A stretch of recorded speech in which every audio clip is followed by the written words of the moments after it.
Welcome to the Business Wingmen Show. I'm Steve Smith, and I'm joined in studio here by my partner in crime, Travis Smith. And as always, if you're listening to our show every week, we broadcast at 4 p.m. Tuesday, Pacific Standard Time. Today, we're going to jump into a topic that every business needs to be aware of, and hopefully they're doing it well. And we brought on a special guest to help us kind of flesh this thing out, and hopefully you guys get some really good insights into what to do if sales is not your profession. So, Travis, why don't you introduce our guest for today? So episode 137, can you believe that? 137 episodes. So, as you so sprightly shared with our listeners, we're talking today about how do you bring sales into an organization, do so well, so that it really is the engine behind your organization. But how do you do that if you're a business owner or you're in leadership and sales is not your background? So I'm really looking forward to diving in to this topic today. And just as important, as you mentioned, we have a guest with us. So join us today in studio is Scott Peterson. I personally actually have known Scott coming up on about 15 years. The two of us worked together in a past life. But today, Scott is the founder and principal of Carver Peterson. And a little bit about Carver Peterson. Scott started the company back in 2014, really with the focus of helping organizations that are B2B and really getting them to kind of build in a mantra and a process from a sales perspective. And how do you take that, whether it's a technical or a technical firm, product firm, or a service provider firm, how do you make sure that your sales organization is actually doing what they're supposed to do and helping the company grow in the process? So, Scott, you've been sitting there so patiently so far. We're excited to have you on. But I would love to kind of just start off with, give us your 101, your background and what you're hoping to talk about today as it relates to the topic we just shared. Awesome. Thank you. I appreciate the opportunity to be here and with you and your guests. So my background, I've spent the last 2+ decades in sales, leading sales teams, managing salespeople, and building high-performing sales organizations. That's been the focus. As you mentioned, 9 years ago, I started my own consulting practice, and I've had the opportunity to partner with just some like really growth-minded and dynamic leaders. I love the entrepreneurial community, and more than anything, just trying to bring some confidence, some control, some stability, so these entrepreneurs can build and grow and scale in sustainable ways. So that's been the primary focus for my work. And it's been wonderful reconnecting with you. And in terms of diving in deeper today, I just love to talk about some of those strategies and insights that could be valuable to your audience. And I think it would be good to note, so, why you're here today, other than the fact that you have a wonderful coif of hair and you speak eloquently and you certainly know your stuff as it relates to sales. My company actually hired Scott last year because we were really looking to kind of revamp our sales process. We thought we had a good sales process, but we also felt like maybe we were becoming a little passé.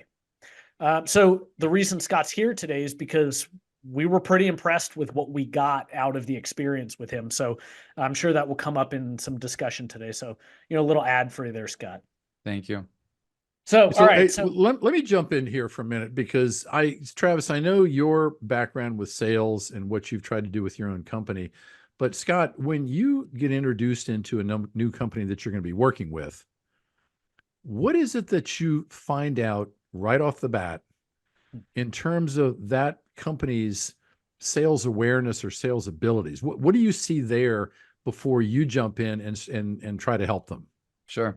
Yeah, there's two different profiles that I often see. One is the entrepreneur that is incredibly natural with sales, and they've been able to do it kind of without thinking or without their own like refined strategy or defined process, and they've been able to win business and grow, and eventually they've built the business to a point where it needs to scale. They need to bring others in, and they've had a really hard time bringing others into a repeatable process, and they can't find the way to teach it in a way that follows suit. So that's one profile. The other profile is the more technical entrepreneur that just didn't come up in sales. And so it's less comfortable. It's just, they're just less confident. And so they're looking for guidance in terms of, how do I go about constructing a sales organization in the right way? How can I bring more refinement or more clarity or focus to my organization so that they can go and perform? Scott, so you talked about that first group, or the first kind of companies, if you will, where, they've actually been able to grow to a degree, but they're now at that kind of inflection point where being able to grow beyond that is really going to require them, and perhaps in my own words, to kind of systematize things so that others can come in, behind that individual and keep leading the flag. Have you noticed with the companies that you work with, what's the issue that you see there? I mean, because it just seems like systematizing the sales process is not that difficult. So what's the challenge that they're dealing with usually? Yeah. So most of the companies that I end up having an initial conversation with, something just happened. And typically that something is their sales leader or peak performer has left for one reason or another. And now all of a sudden, business development is falling right back on this leader that obviously has many other responsibilities on their plate. And so that's kind of that primary trigger event. Or, we've just had trouble growing and we're getting frustrated of my sales team underperforming quarter over quarter and year over year. And we're coming back to the table each year trying to figure out how to make it work. Right. So those are the things that I often see. And, what I've found is that most of these organizations have just really limited bandwidth and firepower in terms of going out and generating new opportunities. And their focus is too broad. They're casting too wide of a net. They're entertaining opportunities that, quite frankly, are misaligned, and not investing enough time with prospects that deserve their real time and attention. And so bringing like real focus and real clarity to that ideal client profile, what I would call blue chip, becomes a really foundational and important part of that work. Do you run into clients, because I've certainly had these in my own work in the past. Do you run into clients where the owner recognizes that sales is important and realizes that they need to do more in the sales arena, but they don't have any sales ability and they're not really interested in getting close to it? They want somebody else to take care of it, or they want the sales to develop without them getting involved? Yes. This piece is such an important thing to me, where I've seen leaders want to just outsource sales. Like, will someone please come in here and take this ball and run with it? Right. And the conversation that I'm getting into is, you've got this historical data here and you have this clientele, and there's some incredible bright spots inside of this historical clientele. And it's very common that the Pareto principle comes to be, where 20% of clients is generating 80% of revenue or margin, and examining that small group of clientele just becomes such an important starting point. And what I'm driving toward is getting that business owner, that entrepreneur, to really recognize, like, this is the strategy, and commit to the strategy, and ultimately define what their process should be too, so that when they bring someone in to sell, there's a strategy and process in place that is something they believe in and can stamp off on, rather than just handing the reins to somebody else and hoping and praying. All right. So when you get clients that bring you in, what is it that causes them to want to reach out and reach you? How do they typically find you? Most of my clients and prospects are part of some type of CEO group, where there's peers and they're working through some of the challenges that they're facing. And someone in that peer group, or the person leading that peer group, may have some experience with me. And that's, one of the ways that I get introduced quite often. Or others that are implementing these business operating system like EOS, Scaling Up, System and Soul, have had experience with me, and they have a very close and trusted relationship with this entrepreneur that's obviously very growth minded and trying to reach this desired future state. So I often get introduced to the business owner.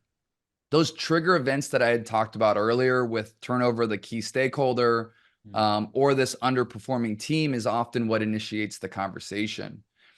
In that initial conversation, it's really just about understanding where they are and where they want to go, and trying to figure out if culturally we have good alignment, and if the problems that they're looking to solve align with my expertise. Mm-hmm. If so, I've found that getting into this deeper discovery that's built to help them see and understand their problems more clearly, but then also embed some teaching and education and recommendations inside of it, has just been a really impactful way to sell.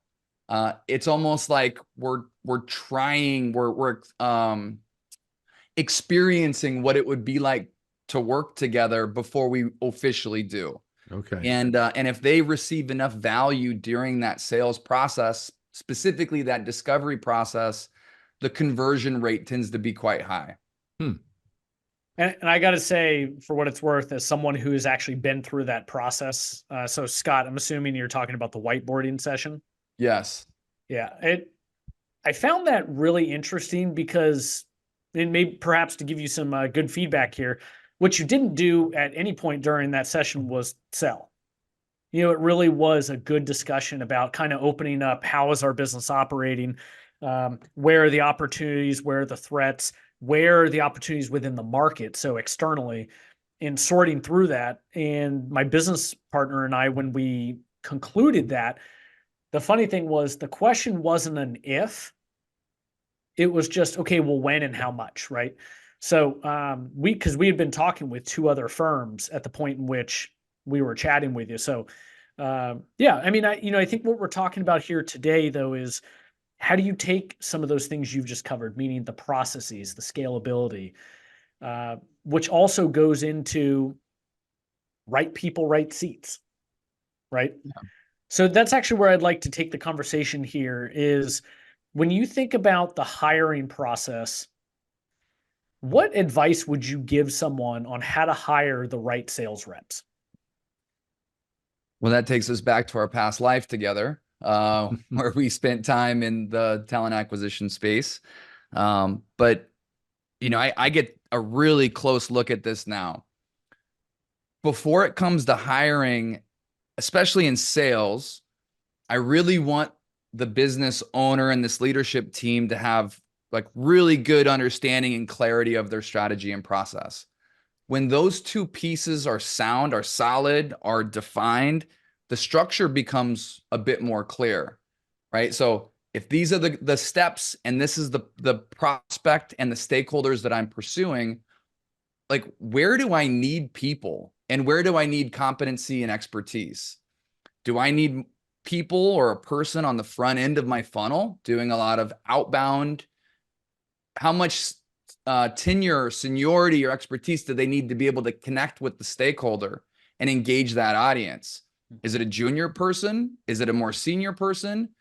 Do I need someone that can run a really effective discovery? Do I need someone that is able to build and construct a custom proposal? Do I need someone that is able to present and close that proposal? What are the competencies that we really need? And so getting the strategy and process first becomes a really important step. And then what I want and what I often don't see is just a really detailed success profile. What's the job mission? What is it that this individual is meant to do? What does performance actually look like? What are those performance goals and expectations? What does the ramp schedule look like? And that's something that's so uncommon in sales. And boy, I think that's one of the most important things. It's I hired a seller. This is what I often say. I hired a seller I think they can do X in year 1. I'm going to divide that by 12 months and ready, set, go. And all of a sudden we're 6 months in with this new salesperson. Clearly they're not on track to meet this goal because we haven't set up an appropriate ramp schedule. And now both sides are increasing pressure and stress, and we're just falling way behind. And so what I want is I want a really thoughtful ramp schedule that takes us into the first couple of years. And I want to have a development plan to be able to onboard that person appropriately. And I also want a compensation model that incentivizes the right behaviors. So I know I'm asking for a lot of things, right? If I were to simplify it down, I would say, just get me a really, really clear success profile and let's go find that person. That's good. Because yeah, I mean, how often do you see that the job description that someone floats versus the actual work that's being done are two completely different sides of the coin? Right. Yeah. And most of, again, just simplify it, most of the companies that I see, they just don't have clarity of what the performance goals and expectations are. And they're not communicating, and it's not part of their interview process. There's such a difference between, getting to your revenue goal by winning, X clients versus, 3X clients or 10X clients. Like the volume of it and the average deal size, it's a different sell. The complexity of sell versus a more simple sell or whatever. There's a lot of things that go into it. I just want the clarity, and the performance goals and expectations really help dictate and determine what type of person is going to fit. All right. So let's say you go into a company that has an existing sales team. Yes. But they've determined that the sales team really isn't up to the level they need them to be. They're good people, they're dedicated, they know the product line. They're just not closing at a level they need to. And from an outside perspective, they're just not employing best practices. So when you go in there and you've kind of come to that conclusion, where do you usually start in terms of figuring out what to do with those sales team members to help raise the bar on their ability to sell? Sure. It's a good question. When I start my work, really my focus is on learning as much as I can about the company, getting the strategy and process and structure really clearly defined.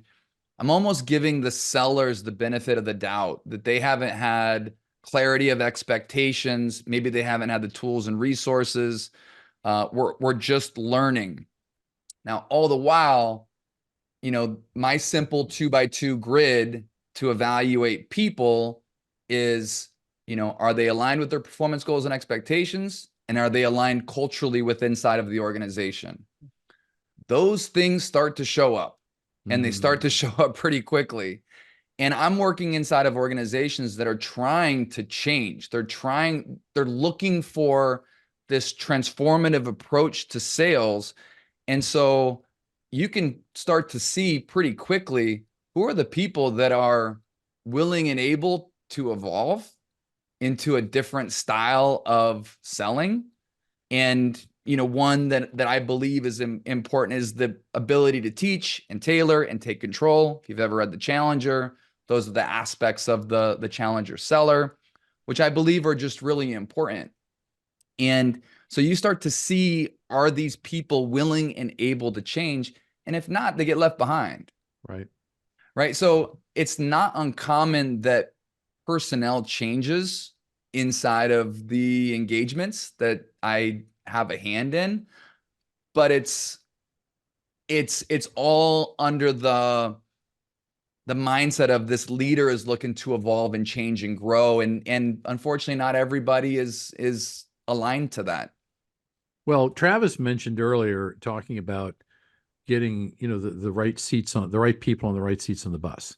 Yes. And in my own background, in much of the selling experience I had over my corporate years, there was people that would get into sales not because they loved sales, because there were things they were good at that made them good at the sales process.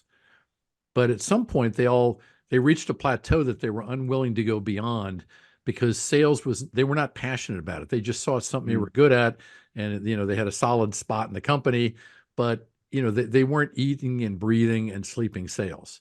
So when you're working with a client and you're assessing their team and you find somebody that's kind of borderline, and maybe they're well thought of in the company, the owner likes them stuff, but you've just figured out that from a passion and from a desire standpoint, it's going to be hard to move the needle with them because they're just not in love with that career. What do you tell the owner with us in a situation like that? So in my engagement, the relationship starts with the business owner, and that executive leader. And so my responsibility is always back to that individual. And so, like, again, my primary lens isn't the people lens to start. Eventually it becomes that once we've built the playbook together, and now it's about mastering that playbook and executing that plan. So if I see things during that building process, I say it. And, again, giving them the benefit of the doubt early. Do they have clear expectations? Do they have the right tools and resources? Once those things are in place, now the clock's ticking.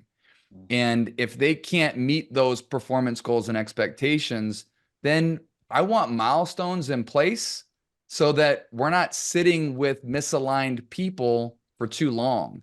And quite frankly, that is one of the biggest issues that I see with a lot of these smaller organizations. They don't know what A+ talent looks like. They're content with B- or C+ talent because they maybe aren't confident in their talent acquisition strategy or their ability to onboard and train or whatever the case, right? And so they're content with this underperforming talent and they let these people sit for too long.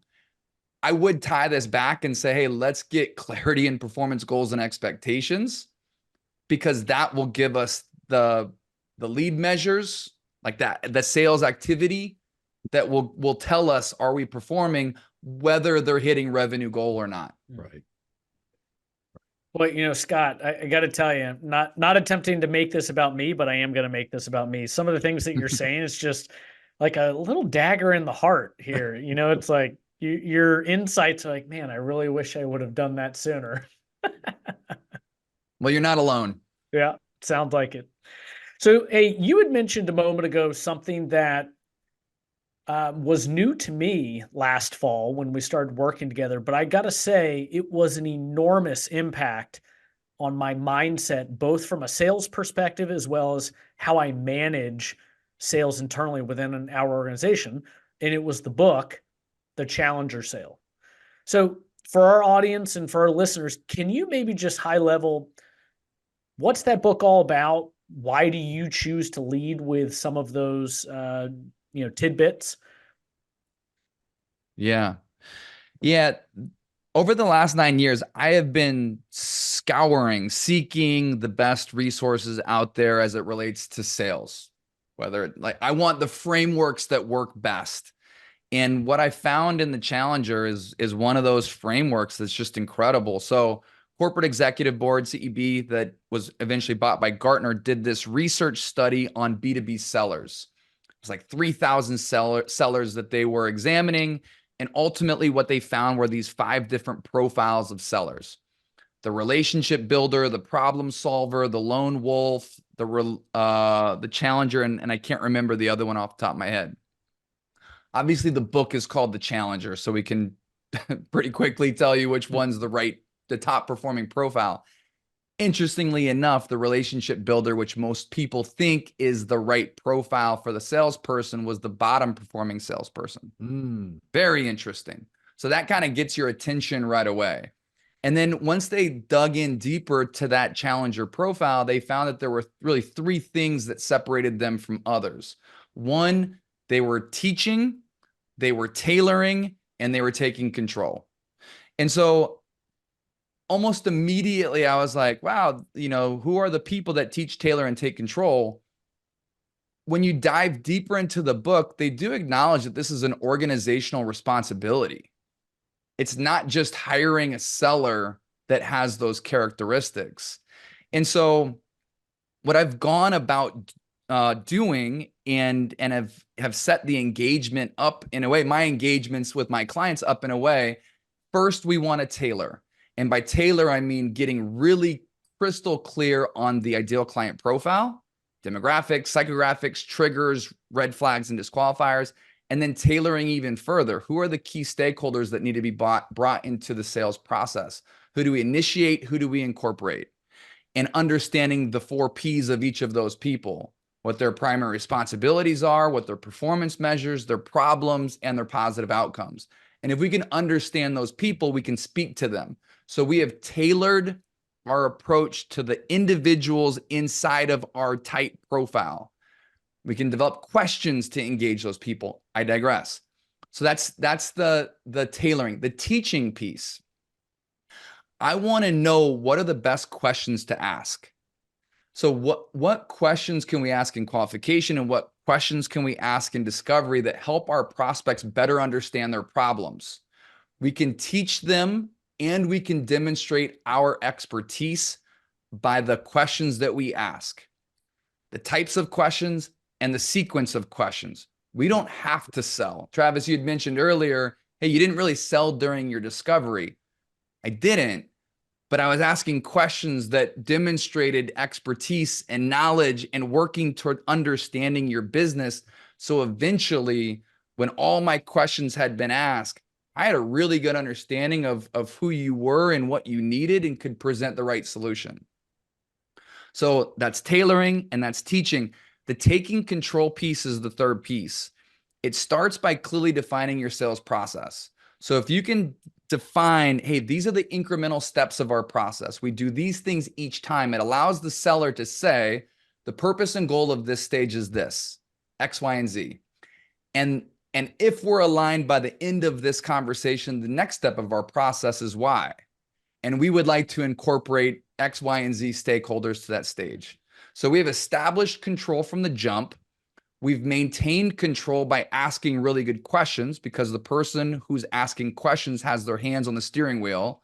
And then we're buttoning up the conversation at the end by acknowledging fit, and then stepping them right into the next step of our process and incorporating the appropriate stakeholders. So we've designed the process for the seller to be able to take and maintain control. So teaching, tailoring, taking control, that's the challenger profile. And there's organizational responsibility to make that happen, on top of then going and finding sellers that also fit that profile. Yeah, I got to say, prior to that, the book that I always would reference when it came up, you're talking with colleagues and whatnot about sales, was Spin Selling. Yeah. And, for what that's worth, it's a bit outdated at this point. I think that came out kind of early 90s, give or take. But if I remember correctly, didn't CEB, aren't they one of the main contributors to Spin Selling prior? Or there was some connection there? They acknowledge it. And there might be more connection than what I'm giving you here, but they acknowledge that was a transformative approach to sales, and they believed that their approach was that next big step forward. And I agree. So for that being said, for our listeners, in the event that this particular book we're referencing is new to you, I would highly recommend checking out, Amazon, The Challenger Sale. It's by Matthew Dixon and Brent Adamson. But for myself, I'm coming up on 20 years being in some sort of a sales role. And I just absolutely loved that when you had us read that book, that completely changed my mindset. And it actually felt great, because it's, when you do something for so long, it's easy to kind of get into a rut. So, yes. All right. So, Scott, we're kind of coming up towards the tail end of this discussion today. So one of the things that I was hoping to have you kind of share with us about your experience in working with customers is, it's one thing to build a practice internally. It's one thing to go out and meet with customers, to hire the right people. But once you have that system in place, you actually have to be able to manage it so that it's effective. So, for the folks that are listening to us, what's kind of the one thing you hope they take away from this discussion about what are some best practices as it relates to sales operations, and process management? Great question. Man, I run into this one a lot, especially with that technical entrepreneur. They do not have the confidence and trust in themselves to be able to effectively lead and manage a sales person or sales organization.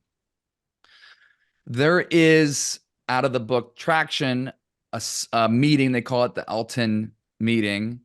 And the structure of it is just a really simple and great structure. And that's such an easy starting point for a business owner who's not competent or confident in leading sales meetings, just to run that meeting type and have good outcomes. What's missing from that, in my opinion, is opening up the CRM and having a really effective pipeline management conversation. Again, going back to my stakeholders that I work with, the second that I mention that, they immediately feel like big brother, micromanager, I've hired a salesperson, they're not going to like this, and I don't want to ask the questions because I don't really know what to ask. So when I get an opportunity to work with these clients, I open up their CRM, and one of the things that I often find is that there's just a bunch of stale, old, dirty, crusty opportunities that have been there for way too dang long. And so it's just a mess. And so one of the first things that I want to do is I want to get that CRM matched exactly to their sales process. The steps are the same steps, and so we can move them forward in the CRM. And then I want to know what's alive, right? So if we don't have a date on the calendar with this prospect, then I want them out of the CRM. I don't want to be talking about opportunities that are dead or wishful thinking. Yeah. And so when we get into that pipeline management, there's really a couple things. One, we can ask about the strategy. How does this prospect align to our ideal client profile? And the seller can tell you. And we can say, what are your concerns? What are your red flags? What are the potential disqualifiers? So that gives us some, what's the word I'm looking for? Just consistency to our strategy, some discipline to our strategy, right? And we can ask another simple question. Do we have the right stakeholders involved, right? Are we interacting with the right stakeholders? And now, again, we're bringing our strategy to the table.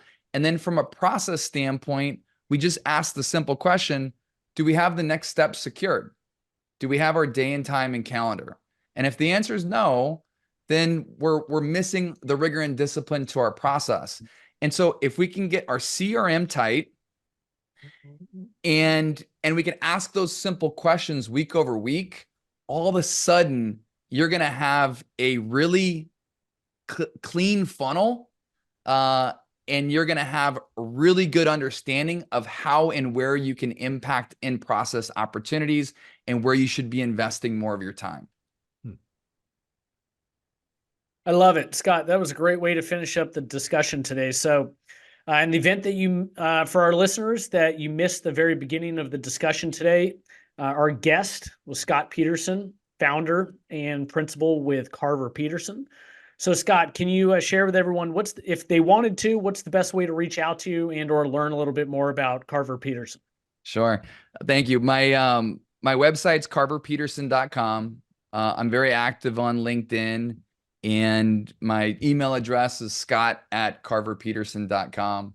And yeah, I just really appreciate the opportunity to spend this time with you guys. I love talking about sales. I love sales.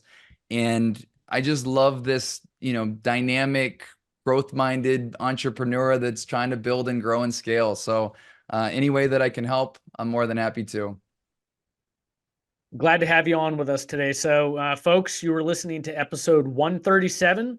Stay tuned, because every Tuesday at 4 o'clock Pacific, a new episode drops. And as we love to say here, it's honey for your ears. So make sure you join every week, and we'll talk to you soon. Travis, thanks a lot. Scott, great having you on the show. We appreciate it. And everybody take care, and we'll talk to you soon. All right. Thank you.